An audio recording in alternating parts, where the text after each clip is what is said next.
Karl Kautsky, Socialismo de Estado, diciembre de 1881, primer artículo de una serie de 3 partes de Karl Kautsky de 1881. Es una crítica al socialismo de Estado. El segundo artículo se puede encontrar aquí. No quiero hablar aquí de esa mezcla de falta de claridad y engaño superior que en los últimos tiempos se ha hecho sentir tan ampliamente en Alemania. En esto, los socialdemócratas estamos de acuerdo. Junto a este socialismo feudal reaccionario hay, sin embargo, también un socialismo moderno, que representa plenamente las demandas de las ciencias sociales, espera su implementación, sin embargo, del Estado al igual que el primero. ¿Cómo se encuentra con la ayuda estatal? Aquellos que desean del Estado la implementación de las demandas socialistas, proceden principalmente de la frase, es tarea del Estado proteger a los débiles contra los fuertes. Esta frase se basa en la teoría del contrato, que se formó a finales del siglo XVI, en el siglo pasado dominó la ciencia y aún hoy, es decir, en la jurisprudencia juega un gran papel. Esta teoría dice, en la condición original el humano estaba aislado, vagaba solitario por los bosques, para buscar su alimento. Una vez que los individuos individuales entran en los cercamientos, los más fuertes oprimen a los más débiles y se desata una guerra de todos contra todos.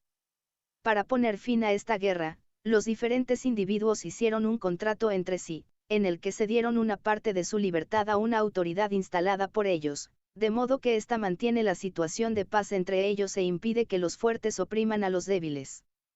El mal uso de esto, a la autoridad por parte del pueblo al que se le otorgó el poder, ha traído en su consecuencia el mal de la sociedad actual y del sistema estatal actual.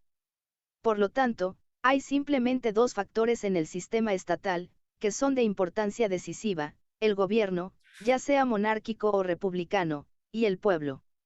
El gobierno tiene que cuidar a todo el pueblo, tiene que estar por encima de los partidos y las clases, para proteger al partido más débil y a la clase más débil de la explotación del más fuerte. Esta es la teoría que sustenta el socialismo republicano de un Louis Blanc, el socialismo monárquico de un Lorenz von Stein y Albert Schäffle. Esta teoría es muy bonita, solo tiene un error, es falsa. La convivencia de los humanos no descansa en un contrato, sino que radica en la naturaleza de los humanos.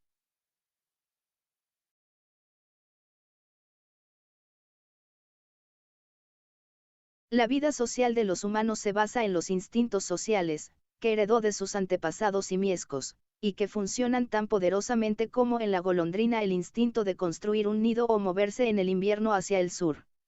El humano desciende de los simios, que vivían en hordas, y en la medida en que podemos rastrear el desarrollo de los humanos, los encontramos viviendo en hordas.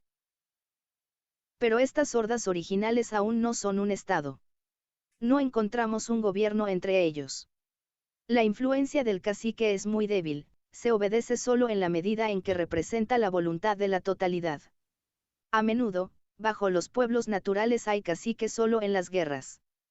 El representante de la teoría del contrato objetará esto, incluso si el humano original no concluyó un contrato para llegar al Estado, tal vez esto lo hagan tribus individuales. Tales contratos, anfictionías o confederaciones que admitimos que ya encontramos desde el principio. Incluso los indios de América del Norte llegaron a estos.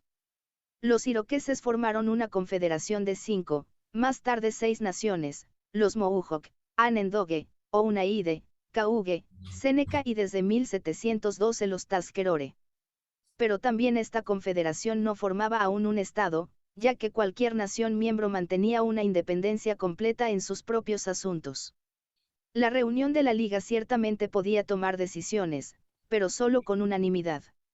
De una autoridad, que al mando de la totalidad podía ejercer un poder coercitivo sobre los únicos, no había duda allí.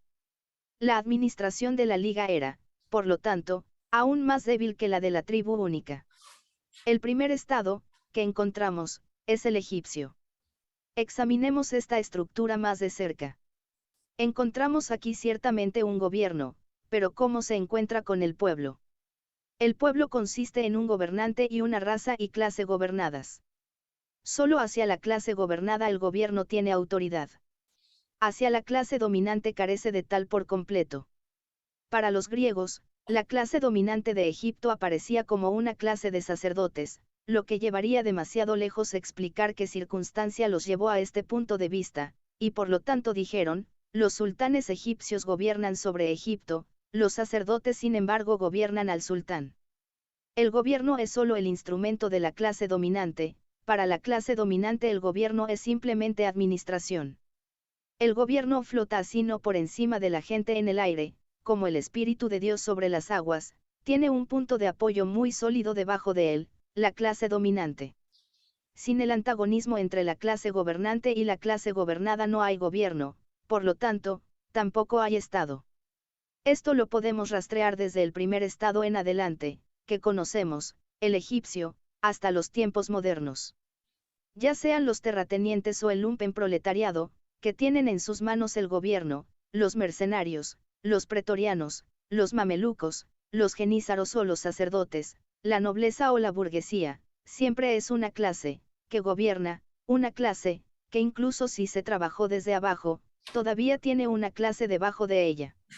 Las diferentes conquistas han colocado en la antigüedad diferentes tribus y castas por encima de las demás, y del mismo modo el desarrollo técnico en la época moderna ha puesto en capas a diferentes clases.